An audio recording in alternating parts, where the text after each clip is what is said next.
তিন ধরনের মানুষ সব সময় কষ্টে থাকে। এর মধ্যে এক নম্বর হচ্ছে যে নিজের সাথে ঘটে যাওয়া অন্যায়ের প্রতিবাদ করতে জানে না।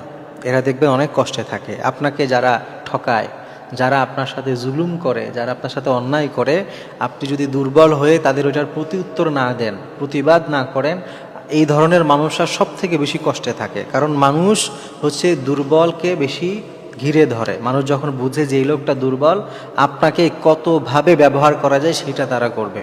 এজন্য দেখবেন অধিকাংশ মানুষের মতো যারা বেশি কষ্টে থাকে তারা ওই সমস্ত লোক যারা নিজেদের সাথে অন্যায় হইলেও সে কিছু বলতে পারে না, প্রতিবাদ করতে পারে না।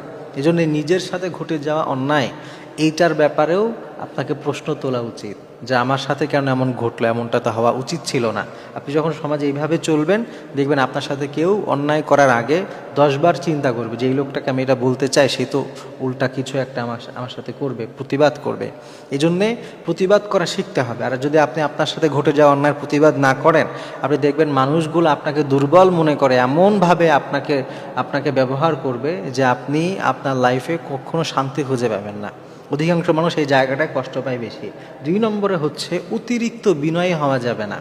বিনয়ী এটা অনেক বড় একটা গুণ। আল্লাহ তাআলা নবীজি আমাদেরকে বিনয়ী হওয়া শিখিয়েছেন, কিন্তু সব জায়গায় না। কখনো কখনো, যেমন কুরআনের মধ্যে আছে, আল্লাহ তাআলা বলেছেন মুহাম্মাদুর রাসূলুল্লাহ ওয়াল্লাযীনা মাআহু আশিদ্দাউ আলাল কুফফার। আল্লাহ বলছেন নবীর সাথী তো তারাই যারা কুফুরির ব্যাপারে অনেক কঠোরতা অবলম্বন করে, মানে ওই জায়গায় কোনো বিনয়ই নাই। এই জন্য লাইফে সবসময় যদি আপনি বিনয়ী হতে যান, তাহলে মানুষ আপনাকে ঠকাবে, আপনাকে ব্যবহার করবে।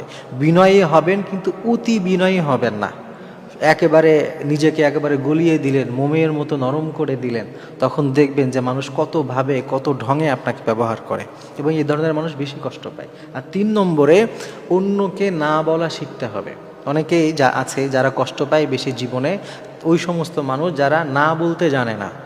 ধরেন আপনাকে কেউ একটা কিছু বললো, আপনার দ্বারা ওই মুহূর্তে করা পসিবল না, আপনার এটা হচ্ছে না, এরপরেও আপনি সাহস করে যে না বলবেন তার মুখের উপরে, বা তাকে সুন্দর করে যে না ভাই এটা আমার দ্বারা করা সম্ভব না, এটা আপনি বলতে পারছেন না। তো জীবনে যারা না বলতে পারে না, এই ধরনের মানুষ সব থেকে বেশি কষ্ট পায়। এই ধরনের মানুষকে মানুষ বেশি ব্যবহার করে। আপনি দেখবেন আপনি অতি বিনয়ী হচ্ছেন এই চিন্তায় যে মানুষ আপনাকে ভালোবাসবে, মহব্বত করবে, কিন্তু দেখবেন যেই মানুষগুলো বেশি কঠোর, সবাই তাকেই স্যার বলে চলে। আর আপনি একটু বিনয়ী দেখে, আপনি না বলতে পারেন না জন্যে, আপনি একটু দুর্বলতা দেখান জন্যে আপনাকেই সবাই বিভিন্নভাবে ব্যবহার করছে। এজন্যে এই বাজে সমাজে যদি টিকে থাকতে হয়, এই সমাজে যদি চলতে হয়, কোরআন এবং হাদিসগুলো মানার পাশাপাশি এই ব্যাপারগুলো একটু খেয়াল রাখতে হয়। অনেক সময় আপনি যদি না পারেন কোনো কিছু, আপনি সুন্দর মতো বলে দিন যে না এটা আমার দ্বারা করা সম্ভব হবে না। এটা একবার বলা শিখলে আপনি দেখবেন আপনার জীবন সহজ হয়ে গেছে। আর যতদিন না বলা শিখবেন না, ততদিন মানুষ যে যেভাবে পারে তাদের স্বার্থের জন্যে আপনাকে হাতিয়ার হিসাবে ব্যবহার করতেই থাকবে। দিন শেষে তারাই সফল হবে। আর দেখবেন আপনাকে মানুষ ব্যবহার করতে করতে আপনি একটা সময় একেবারে ছেঁড়া টিস্যুর মতো, একেবারে যেমন একটা টিস্যু ব্যবহার করার পরে গার্বেজের মধ্যে ফেলে দেওয়া হয়, আপনাকেও সেইভাবে ফেলে দেওয়া হবে। এজন্য অন্যের ব্যবহার হওয়া থেকে নিজেকে বাঁচাতে চাইলে অবশ্যই না বলাটা শিখতে হবে।